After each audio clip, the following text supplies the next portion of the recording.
"You don't belong at this level of venue." My sister said it at the rehearsal dinner, loud enough for the Sterling family to glance over their champagne glasses.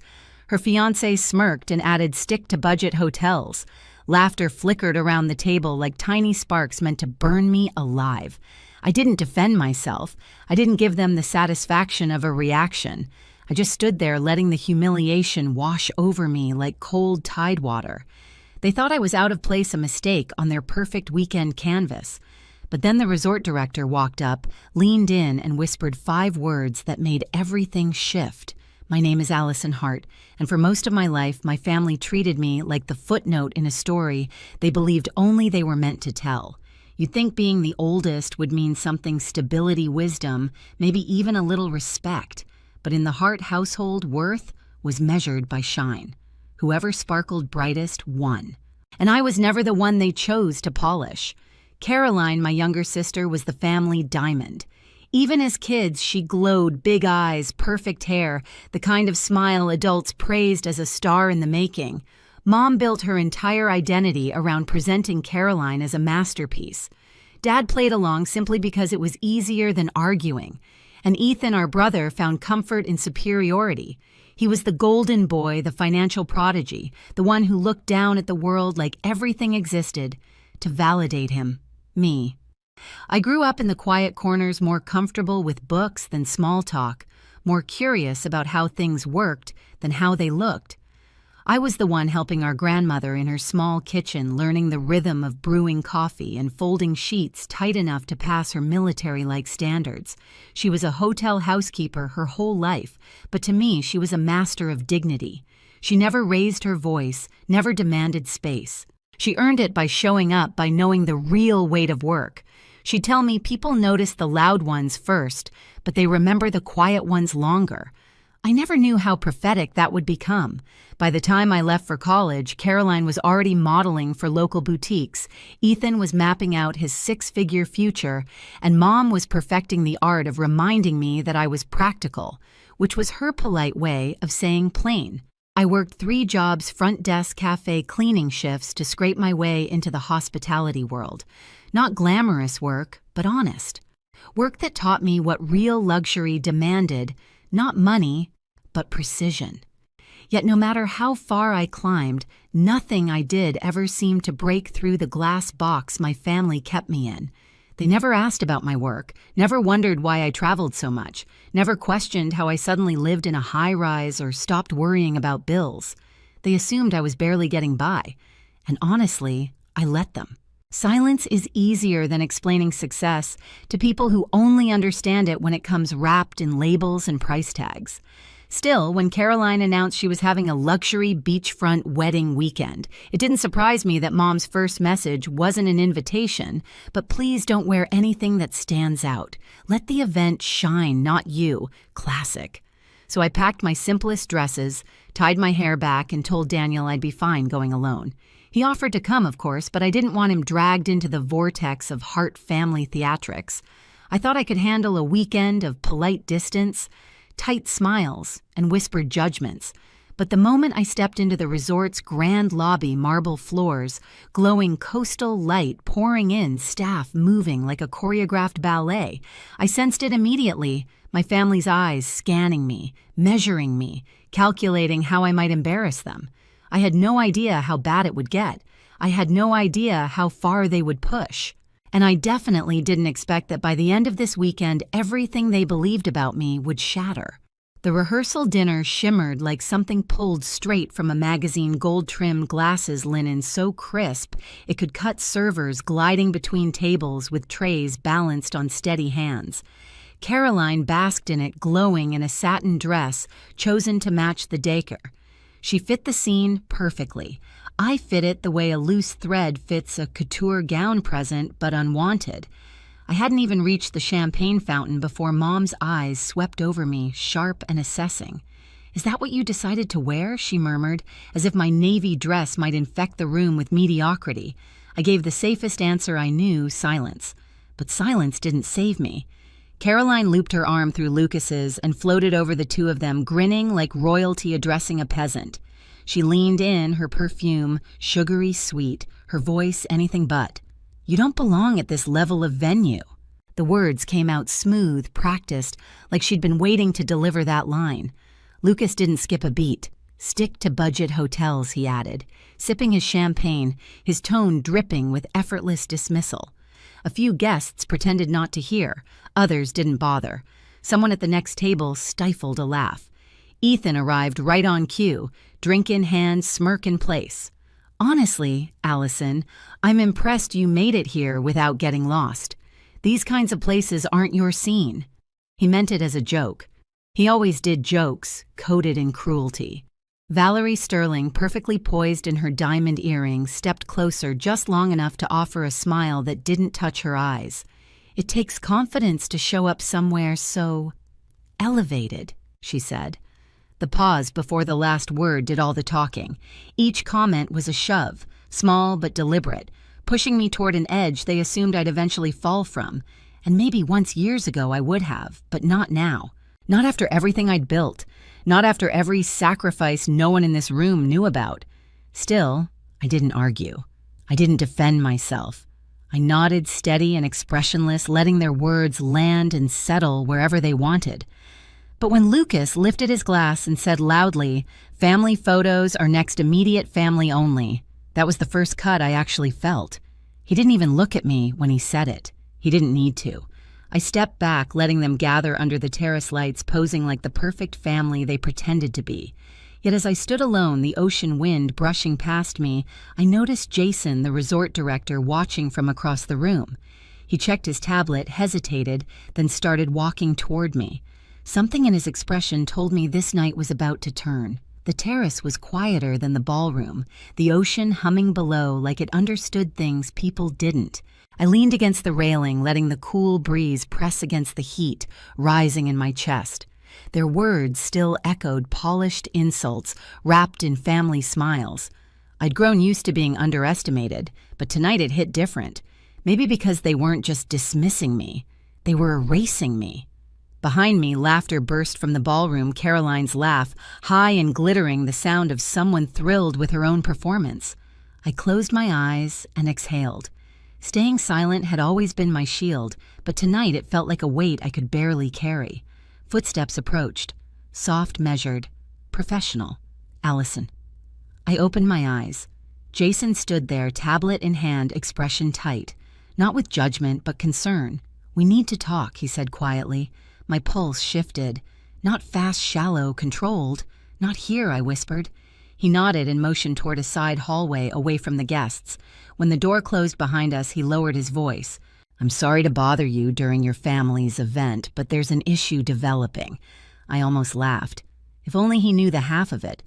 What kind of issue, Howard Sterling? His jaw tensed on the name. He's been arguing with staff, questioning charges, claiming we're upcharging uneducated guests. He hesitated, then added, "Maria is in tears. Jonah, too." A familiar protective anger stirred in me, the kind you don't learn from books, the kind you inherit from women who clean rooms with pride and leave the world better than they found it. "What exactly is he disputing?" I asked. "Everything he personally requested," Jason said. "Late-night catering, upgraded bar service, the premium linens. He signed the approvals, but he's threatening complaints, bad reviews, demands a meeting with the owner." Of course he did. Men like Howard never yelled at their sons, they yelled at staff who couldn't yell back. And Jason continued lowering his voice even more. "There's something else." He held up his tablet.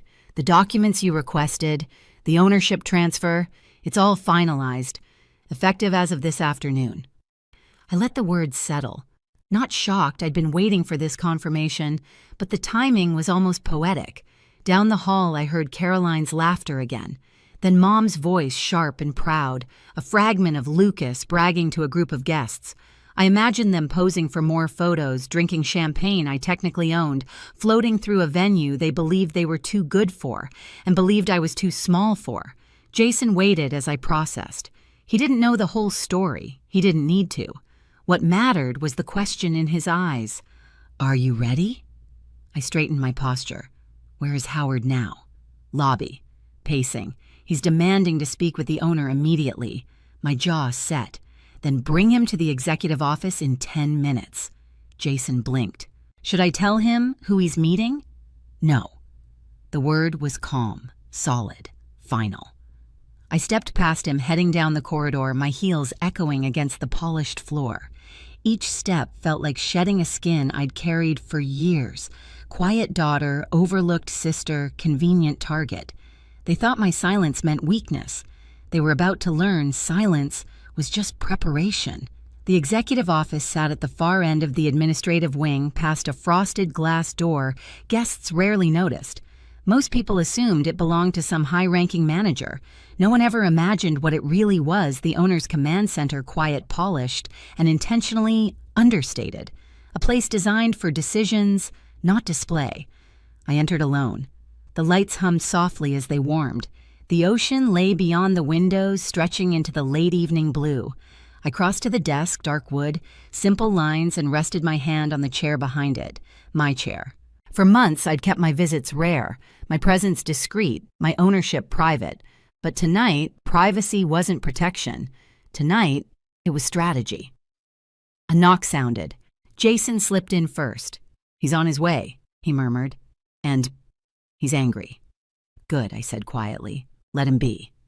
Jason closed the door just as it burst open again.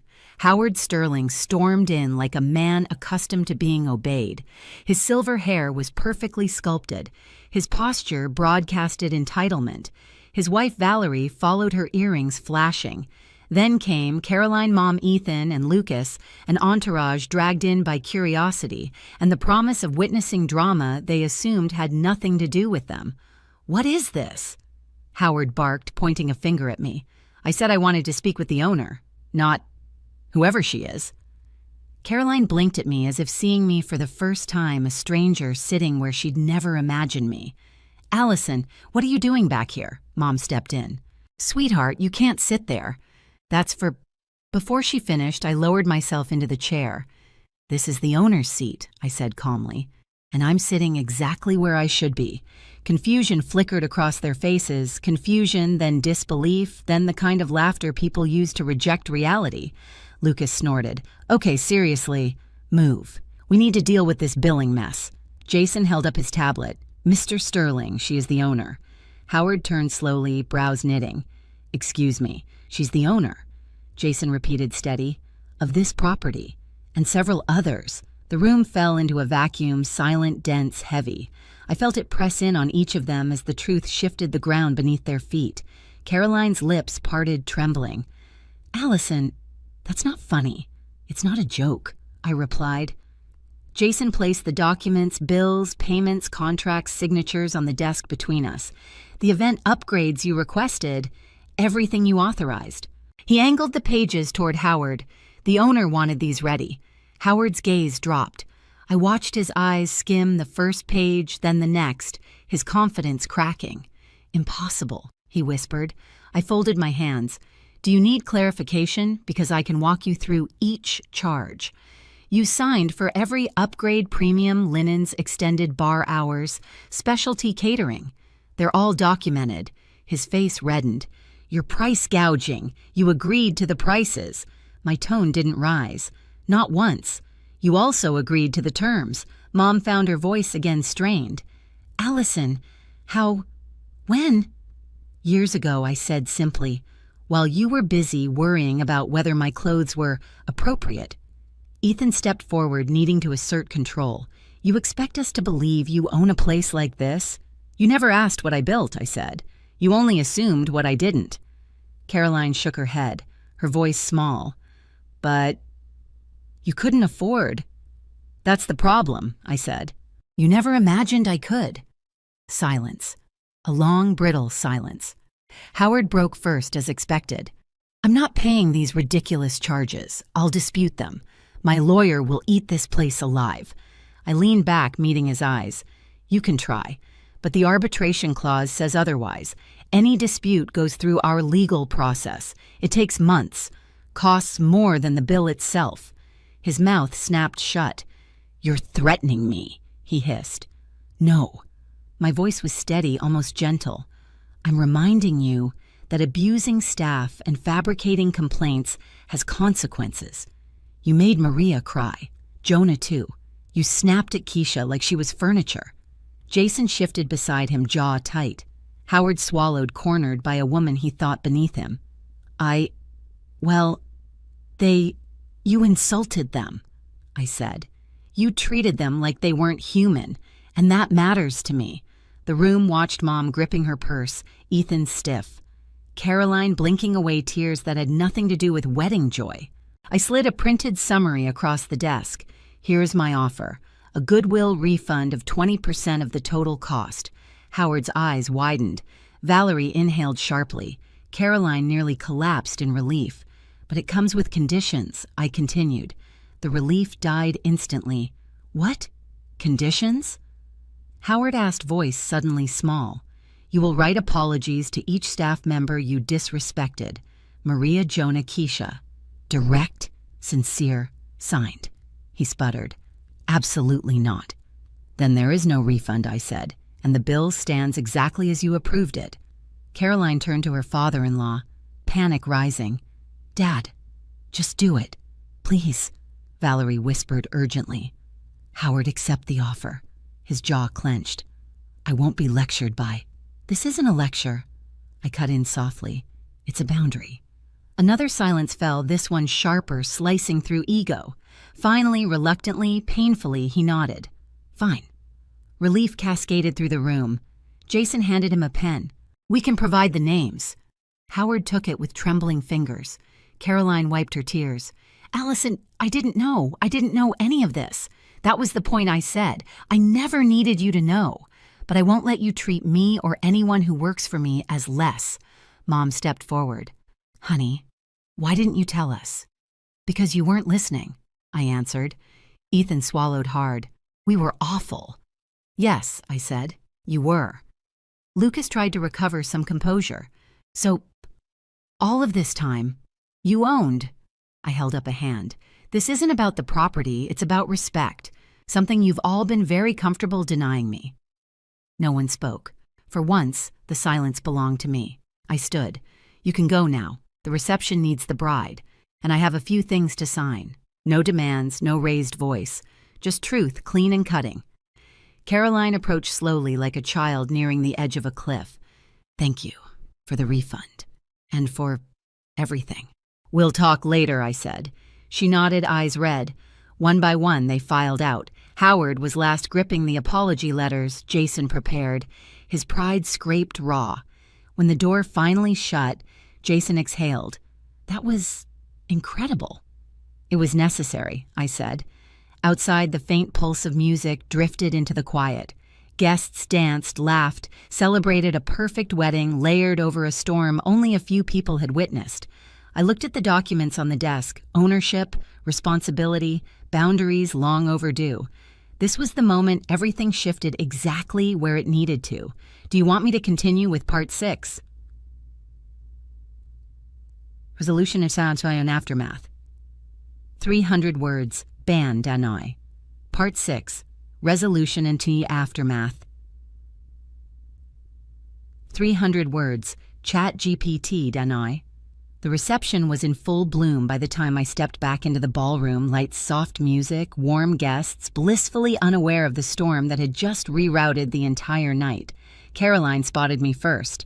She broke away from a cluster of relatives and hurried over, still glowing in the way only brides do, but her eyes told the truth. She'd been crying. Allison, she breathed, voice trembling, I'm so sorry for everything I said, for everything we said. I didn't rush to comfort her. I simply let her finish something no one in our family ever bothered to allow. I never meant to hurt you, she whispered. I was so caught up in appearances, the currency of her world. I know, I said. Just stop mistaking kindness for weakness. She nodded, and for the first time in years, she reached for my hand, not out of show, but out of something real. Ethan approached next, looking more unsteady than I'd ever seen him.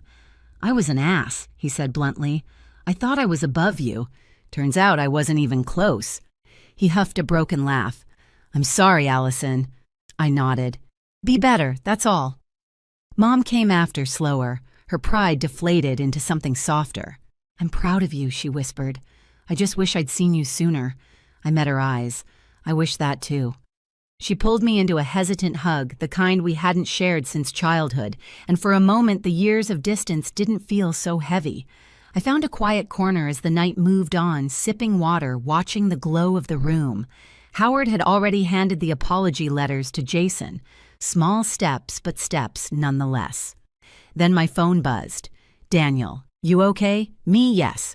For the first time in a long time, the wedding continued around me, Caroline laughing, Ethan dancing badly, Mom fussing over centerpieces like nothing had changed. But something had. The balance had shifted. Not because I wanted revenge, but because I demanded respect. By the time the last song faded and the guests drifted toward the exits, the resort felt different, lighter, somehow as if the walls themselves had been holding their breath all night. I stepped outside onto the terrace, letting the ocean air wrap around me. The lights from the ballroom glowed behind me, warm and distant. For years, I'd wondered if my silence made me invisible. Tonight proved it had only made me underestimated. Caroline and Lucas walked past on their way to the honeymoon suite. She paused, turning back to me with a soft smile. "Thank you for staying," she said. "Really?" I nodded. "Enjoy your night. Start fresh." When they were gone, I leaned against the railing, watching waves break against the rocks, steady, relentless, unbothered by anything thrown at them. Maybe that was who I had become. My phone buzzed again. "Daniel, proud of you. Come home soon." I smiled at the screen. If you've ever stood where I stood, silenced, dismissed, underestimated, remember this? You don't have to shout to be heard. You just have to know your worth and stand still long enough for the truth to force its way out. If this story resonated with you, share your thoughts in the comments and subscribe for more stories like this.